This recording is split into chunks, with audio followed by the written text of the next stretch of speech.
Hi friends, welcome back to my channel Sandhya creations.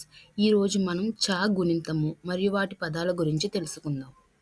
ఛ plus ఆ is equal to ఛ. ఉదాహరణకు ఛత్రం.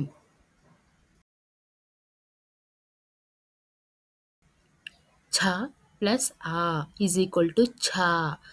ఉదాహరణకు ఛాయ అంటే నీడ. ఛ ప్లస్ ఈ ఈజ్ ఈక్వల్ టు ఛి. ఉదాహరణకు ఛిద్రము. ఛ ప్లస్ ఈ ఈజ్ ఈక్వల్ టు ఛీ. ఛీ అంటే అసహ్యం అనే దానిలో ఉపయోగించే పదం. ఛ ప్లస్ ఉ ఈజ్ ఈక్వల్ టు ఛు. ఉదాహరణకు చురిక, పొడిచే ఆయుధం. ఛ ప్లస్ ఉ ఈజ్ ఈక్వల్ టు ఛు. ఉదాహరణకు శూన్యం అంటే అశూన్యం.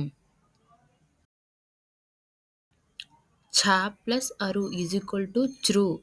ఉదాహరణకు శృంగేరి, ఇది ఒక ప్రదేశం పేరు.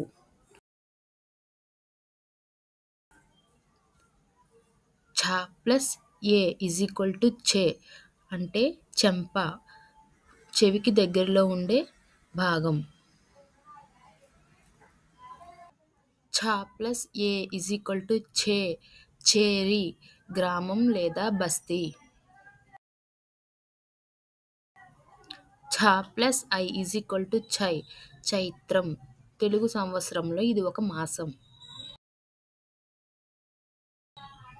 ఛ ప్లస్ ఓ ఈజ్ ఈక్వల్ టు ఛో, చొప్పలు అంటే చిన్న మాటలు.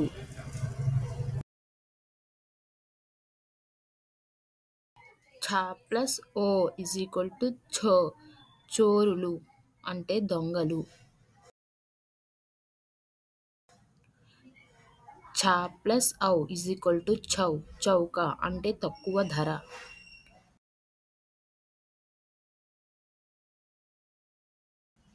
ఛ ప్లస్ అం ఈజ్ ఈక్వల్ టు ఛం అంటే ఛందస్సు.